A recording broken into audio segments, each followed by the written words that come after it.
This is my student support system. Keep watching, keep learning. Hello, welcome to my student support system. In today's class, we are going to discuss a very important topic, that is anaphylaxis or anaphylactic reaction, or in local language we can say that it is severe allergic reaction or reaction to a drug. So all are same. This lecture is in English, and if you want to study in Hindi, just click on I button and you will get link of Hindi lecture, or you can directly visit to channel my student support system. Okay, let us start. What is anaphylaxis?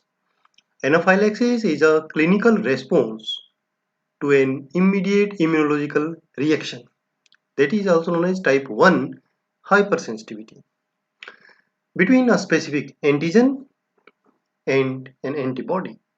The reaction results from a rapid release of IgE mediated chemicals, which can induce a severe life-threatening allergic reaction.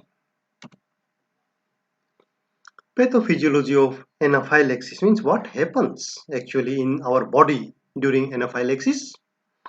Anaphylaxis occurs as a result of an interaction of a foreign antigen with the specific IgE antibodies found on the surface of membranes of mast cells and peripheral blood basophils. Due to this interaction, bioactive chemicals are released in the body such as histamine, prostaglandins, and inflammatory leukotrienes.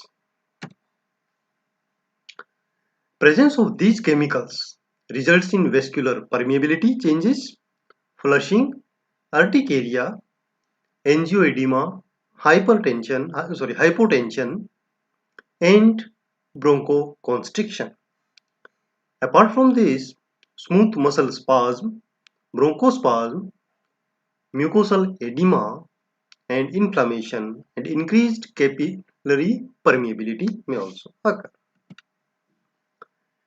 What are the causes of anaphylactic reactions?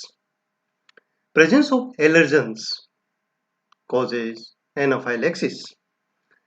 These allergens may be grouped as food such as peanuts, tree nuts, walnuts, pecans, cashews, almonds, shellfish like shrimp, lobster, crab, fish, milk, egg, soya, wheat, anything may lead to allergy. Some medications also, such as antibiotics, especially penicillin and sulfa antibiotics, allopurinol, radiocontrast agents, anesthetic agents like lidocaine, procaine, some vaccines, hormones like insulin, vasopressin, adrenocorticotropic hormones, aspirin, non-steroidal anti-inflammatory drugs. They can induce anaphylactic reactions. Other pharmaceutical or biological agents such as animal serums like tetanus toxoid, snake venom, antitoxins, rabies antitoxins, antigens used in skin testing, etc. Then some insect stings like bees, wasps, hornets, yellow jacket, ants, including fire ants, they can also result in anaphylaxis. And then latex, such as medical devices, non-medical products containing latex, gloves, they can also induce allergies.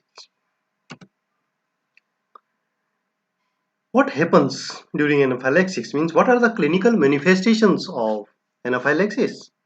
According to clinical manifestations, anaphylactic reactions may be categorized in three categories or three groups: mild systemic reactions, moderate systemic reactions, and severe systemic reactions. Mild systemic reaction consists of peripheral tingling and a sensation of warmth, possibly accompanied by a sensation of fullness in the mouth and throat, nasal congestion, periorbital swelling, pruritus, sneezing, and tearing of the eyes can also be expected. And the onset of these symptoms begins within first 2 hours of the exposure. Moderate systemic reactions includes flushing, warmth, anxiety, and slight dyspnea and itching in addition to the milder symptoms that we just studied. Onset of the symptom is same, means 2 hours, within 2 hours of the exposure.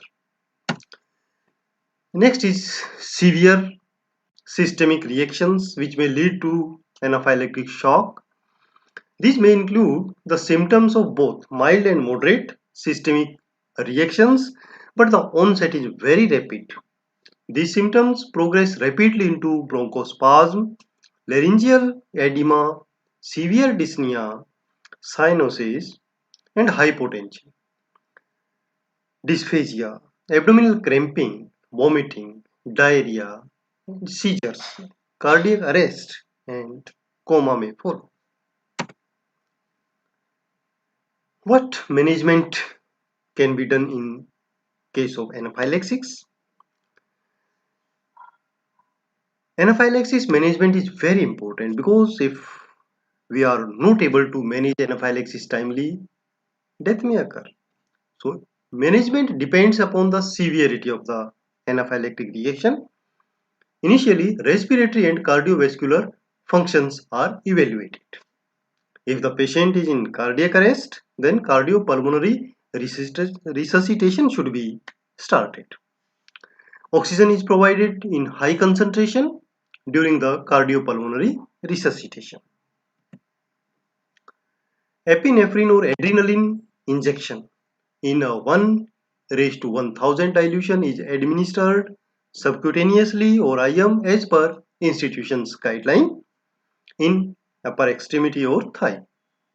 A continuous IV infusion is started. Antihistamine and corticosteroids may also be administered to prevent a reoccurrence of the episode or to treat urticaria. Apart from this, continuous monitoring should be there, and if within 5 minutes no response is there, then again we will repeat the epinephrine, same dose, same route. And patient is transferred as early as possible to the higher center where ICU is available, so that in case of need, ICU care can be provided. This is all about anaphylaxis that you need to know.